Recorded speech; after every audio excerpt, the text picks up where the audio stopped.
Well, I'm going to lead you in a song, Kumbaya. Can we all do that? Yeah. No, I'm really pleased. On Sunday, I got a call. Would we consider having Andy Harris and Paul Ryan have a question and answer and a tour of our facility? And I thought it was a great opportunity because we're all vested in this country. We're vested in manufacturing. We're vested in all the things that they're doing in Washington, good and bad. It affects all of us. So we're really pleased to have these two gentlemen and Jay Timmons from the National Association of Manufacturers here today. But I'm going to turn this over right now to these fellows because they're the ones that are going to answer your questions. So I know you won't be shy, so don't be shy. Thank you, Dick. Appreciate it.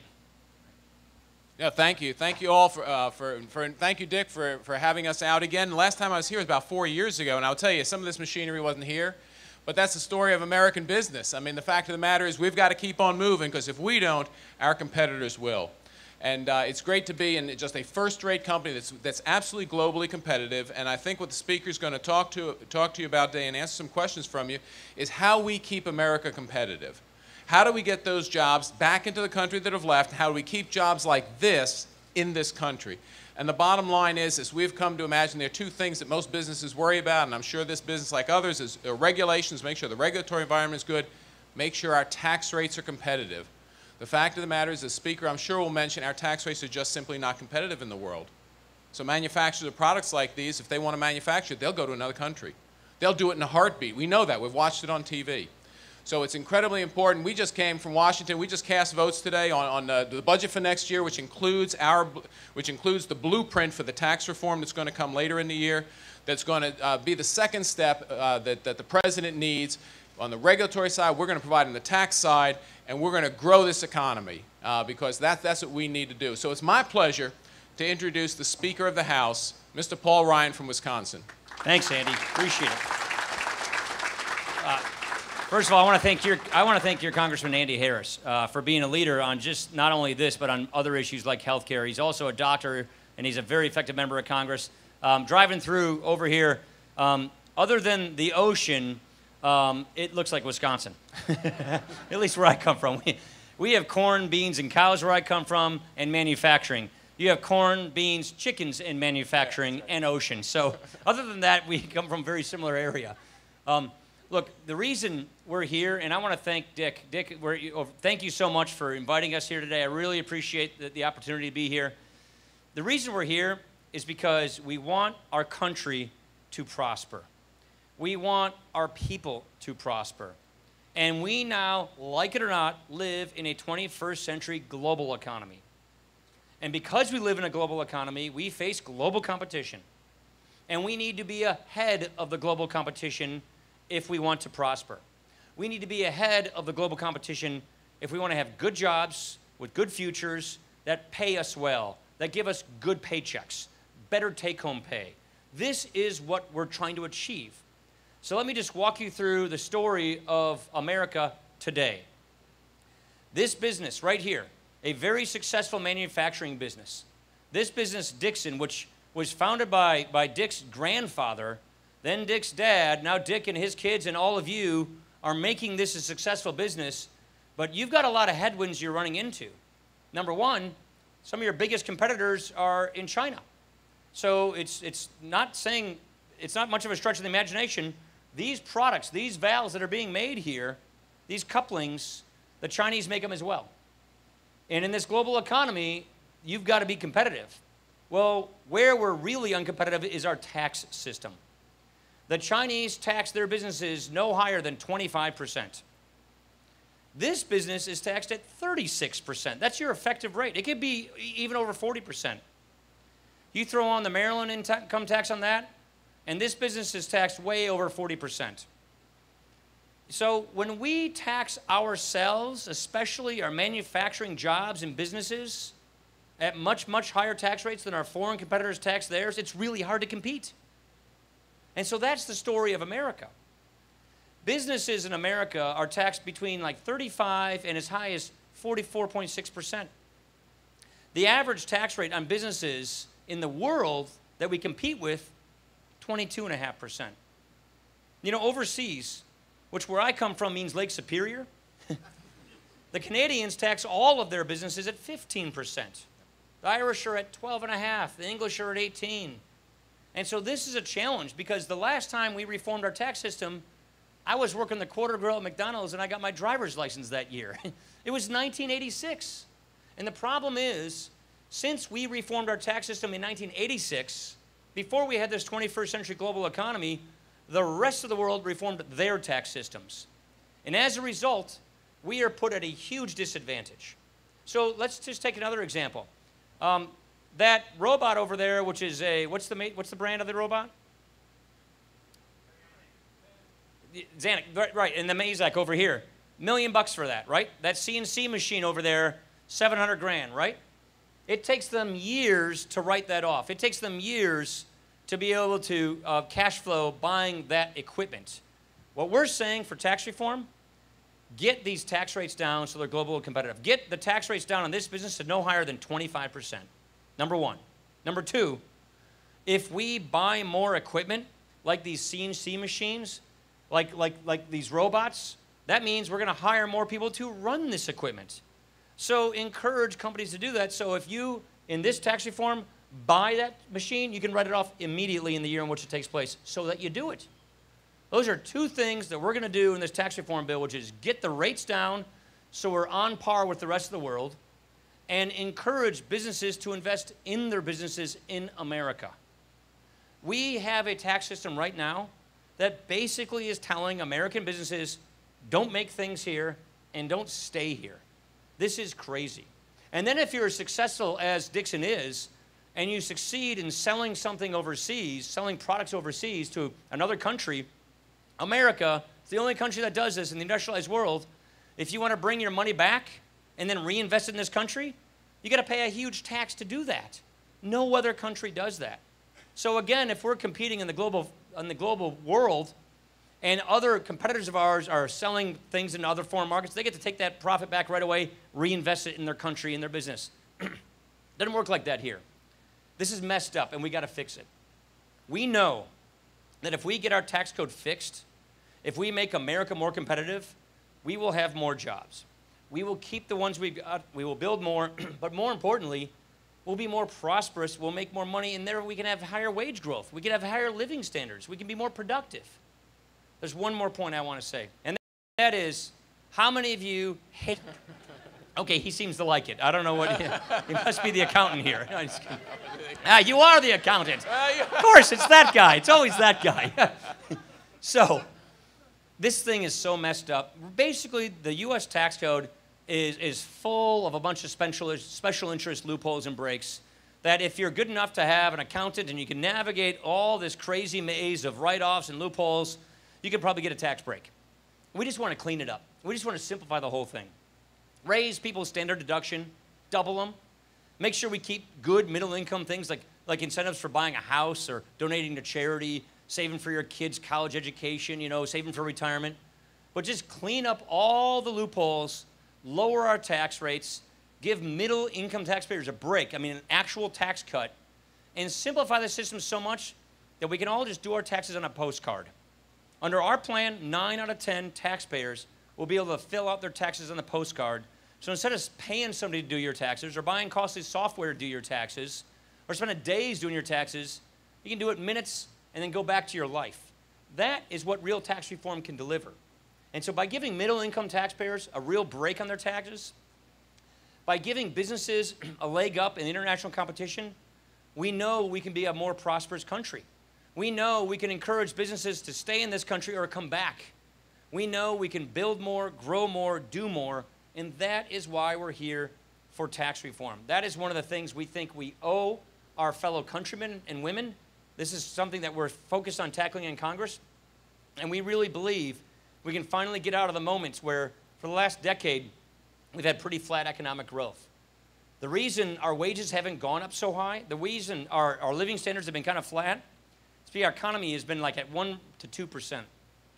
We haven't had economic growth like we used to have for like a decade. We can get it. We can do it. And tax reform is the way we'll get this done. So I just want to thank you for taking the time. I hope everybody's still on the clock and they're not, not getting paid. So thank you for indulging us, and Andy and I'd be happy to answer your questions. Thank you very much. Really appreciate it.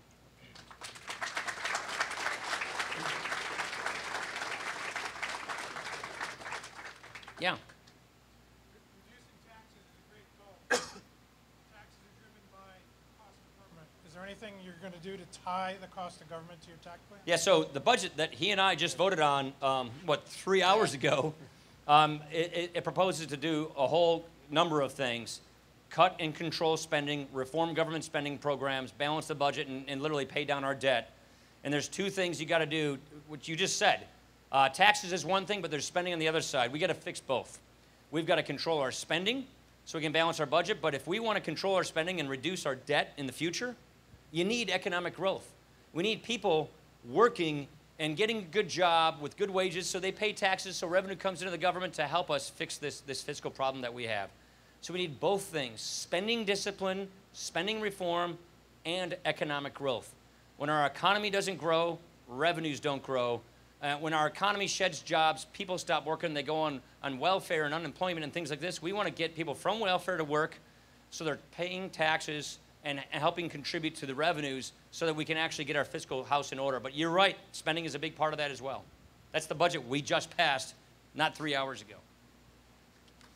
Yes. I agree with everything you're saying. Taxes have to go down. We have to help our businesses succeed. My biggest concern is, given the history of the Congress, both sides of the aisle, what are you going to do to try to work together to solve some of these problems? We saw what happened with health care, trying to get that correct. No, I'm not sure what you're talking about. But that's my biggest concern. Yeah, mine How too. do we start working together as Americans to solve these problems? Well, it's a really good question. You know, you may not know it, but about 80% of what we do is actually bipartisan. It's the stuff that isn't, that gets, no offense, gets all of the attention, yeah, by the media. These guys are shrugging their shoulders at me here. But about 80% of what we do actually is done on a bipartisan basis. So most of the big laws you see getting done, most of them are done on a bipartisan basis. But there are clearly some big issues where we have just big differences of opinion. Healthcare is one of them. We just think that healthcare law is not working. The House passed its bill back in May. Unfortunately, the Senate hasn't been able to get there. On taxes, we really believe that we've got the consensus to do that. We do talk to Democrats quite a bit, and I think there are a lot of Democrats who actually agree with what I just said, who actually believe, you know, who represent states like Indiana and North Dakota, who are big manufacturing and agriculture states, just like you are here, like I am where I'm from, who agree with this. And the thing about taxes is, it's really about global competition and whether we're just going to lose more and more American businesses. That should not be a partisan issue. Look, I live in Wisconsin. You ever heard of Johnson Controls? Yeah, so everybody, yeah, right? Johnson Controls was our biggest business in Wisconsin. Your thermostat's probably made by Johnson Controls. It is no longer headquartered in Milwaukee, Wisconsin. It's headquartered in Cork, Ireland now. Why? Because their global tax rate is now 12.5% because they're an Irish company instead of 35% because they were before an American company. This is happening all around the country. And so there are businesses right now, there's about $2 to $3 trillion of money that U.S. businesses have earned, parked in other countries, that won't come back into our economy because of our crazy tax laws. Now, these things should not be partisan issues.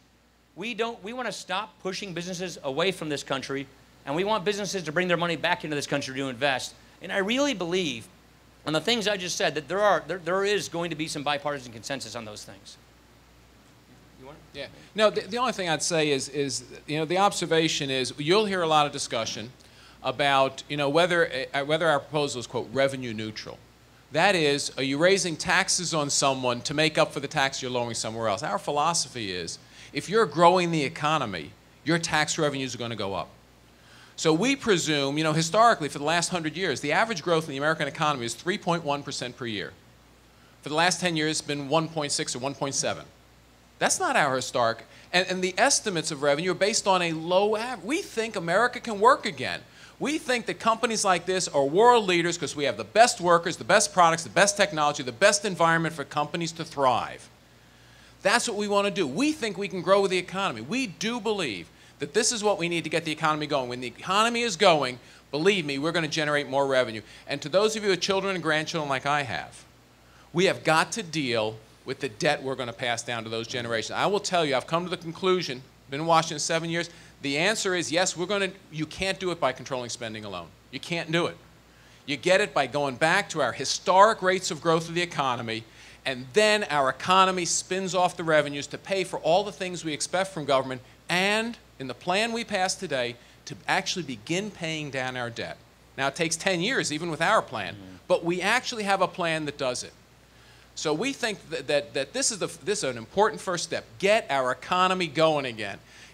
We have the best, we can be the best in the world. All this talk we heard a few years ago, the Chinese economy, they're going to be the best. Let me tell you something. When we get our economy going, there's no economy in the world can beat ours. That's right. Any ladies? Yeah, right there. Talking about taxes, we all agree with you. We would like them to be decreased.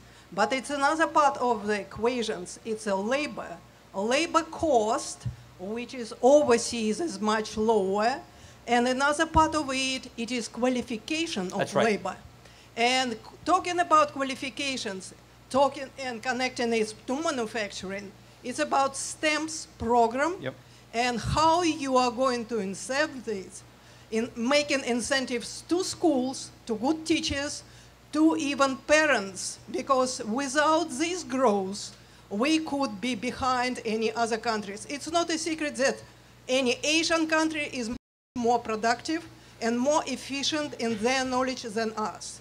That's another big part of the deal. Yeah, you're exactly right. We've actually been working on this. We call that the skills gap. We've been working on the skills gap for quite some time. So putting the tax policy aside, which will make it easier to hire people by having lower. So if this business goes from being taxed at 36% to being taxed at 25%, it will make it easier for this business to hire more people, hire more workers, give raises, right? And so, but the point you're making is an education skills gap. There's two things that we've done in the House immediately to work on this. Last year we passed a bill. We had 49 different job training programs spread across 9 different government agencies in Washington, just bureaucracy galore. And we weren't even measuring whether or not these job training programs were succeeding in getting people the careers they wanted. So we streamlined all of that and sent that money back to the states so that the states could coordinate with local employers and local career technical educators to come up with a curriculum to make sure that we can train the workforce for the jobs we need tomorrow. We just passed in June career and technical education reform. Now that's the G.T. Thompson's bill. So and that bill is sitting over in the Senate right now to make it easier for people to go get a career and technical education. The thing that I think we need to revitalize in America is not just STEM, which is absolutely, I just talked to 2 engineers over here who are talking about how you're making parts right here in this factory. It's really impressive. But we need to go back to the day where 2-year school is cool. We need to be able to have career and technical education where you can go and get a good degree in a vocation that gets you a really good job. And that, to us, is about streamlining our educational system so that educators, especially starting in even high school, can team up with area employers to find out what is it you're going to need, what kind of skills, what does it take to run one of these plasma cutters or one of these CNC machines, or how do you actually program and run a 3D printer that's not just cutting plastic but cutting metal. That takes a lot of skill. That takes a great amount of expertise and training. So let's have a curriculum where people can go get the educational skills they need, and they're being taught in their communities the things that the employers themselves need their workers to be taught. That's the merger that we're trying to get here, and that is why we've passed the Skills Act, which was the earlier bill I talked to you about, and our complete overhaul on career and technical education so that we can actually match people with the skills they need so that they can get the jobs and the careers that they want. And yes, STEM is a big deal, and we need to do more of that. Back to the tax code, we really think if we can make it easier and simpler for people to save for college, then we can help put those educations within reach of people. The last point I'll say is we got to do something about the cost of college, the cost of school. Its inflation rate is way higher than anything else you buy. And I would argue there are a lot of reasons for that. We got to get at the root cause of academic inflation. because students are getting loaded up on debt. Well, I mean, I worked 3 jobs out of college to pay off my student loans, but it didn't take me all that long to do so, because in the early 90s, it was fairly affordable. It isn't like that anymore. And people are coming out of school with a lot of debt, and that's an issue that we have to tackle. We've got a lot of solutions on that, too. Time for one more? Oh, this guy right here. Oh, no, it was the dude behind you. Sorry. Sorry, I didn't mean you. So cutting taxes is great for the businesses to make businesses more money, but how is that going to lower my taxes or make sure it comes down to me? That's a really good question. Because I'm 20 years old and I'm still trying to move out of my parents' house. So that it would really help. Are you in the basement or are you on the first floor? I had one of those 20-year-olds too. Don't worry, there is a future. Okay? That's right, that's right. It works out in the end. My kids are 12, 14, and 15. Wait, so, just yeah, wait. I know. So 2 things. Well, there's more than 2, but 2. Number 1, we're going to lower your taxes yourself so that you have a bigger paycheck, more take-home pay. You keep more of your own money. Just doubling the standard deduction along your tax rates alone will do that. Then if you get married, we're going to stop penalizing you for doing that. Then if you have kids, we're going to make it easier for you to afford raising kids by increasing the child tax credit. But for this business is in global competition whether we like it or not. And this business is competing against other companies, particularly in this case China, that they're not paying their workers nearly as much as they're paying you. They don't have the same healthcare costs. They don't have the same environmental regulatory costs. They have a lot lower costs and everything else. Let's at least not make their tax costs so much more than their foreign competitors so they can keep hiring people, so they can keep the business here. Our big concern is we're going to see more and more U.S. businesses leaving America for survival's sake, outsourcing jobs, outsourcing manufacturing, and we've got to get these rates down so that it makes sense to keep businesses here. You know, there's a really big business I quote all the time. You ever heard of Intel? You know, they make the microprocessor in your computer. They have 50,000 employees in America. Really good paying jobs. They ran the numbers for us. Their tax guy said Intel would save $2 billion a year per factory in taxes alone over 10 years if it just moves its manufacturing overseas. That's not labor costs, that's not just tax costs. So the current tax code is telling this company, Intel, don't stay in America. You'll save billions of dollars if you outsource your jobs. That's the problem. So you can't just stand still on this issue. We've got to be competitive. And we want to make sure that especially manufacturing, look, we need a manufacturing sector in this society, in this country. If we're not building things, then what kind of an economy are we going to have? We need to be self-sustaining. We need to be building things, and our manufacturers of all are the ones who are getting hit the hardest in this global competitive economy. And so getting the taxes right on these manufacturers means we keep doing these things. We keep manufacturing. But more importantly, think how competitive you are right now in spite of all the things you're competing against. If we can at least give you a level playing field on taxes, think how much more competitive you'll be. That's the point we're trying to make. Yeah, let me just add, you know, we hear it a lot. We say, well, you know, we're going to cut the taxes on businesses. But it's not just the tax rates, and the speaker mentioned it. It's things like expensing that incentivize a business to say, you know what, I'm going to take that extra money, the money I'm not paying in taxes, and I'm going to buy a new machine. And I'm going to expand the production. Because, you know, business owners, like the business owners here, and you work for a great company. A lot of you, I spoke to some of you here, 20 years, 17 years. Obviously, they're doing something right. Believe me, they'd love to double the size of this company. I've never met a company that said, you know what, I don't want to be bigger. They do. That's what they're in the business of doing. We enable them to grow. And so we can't view it as you know, gee, you know, we're just lowering. We're providing them the ability to grow the company, to compete internationally. These are the things that are going to, again, for our children and grandchildren, that's the America we got to turn over to them. And we think this is the first step. This is one of the major steps we're going to take in doing that. It's a great question. Thank you, everybody. Really appreciate it. Thanks much. Thank you. Thanks.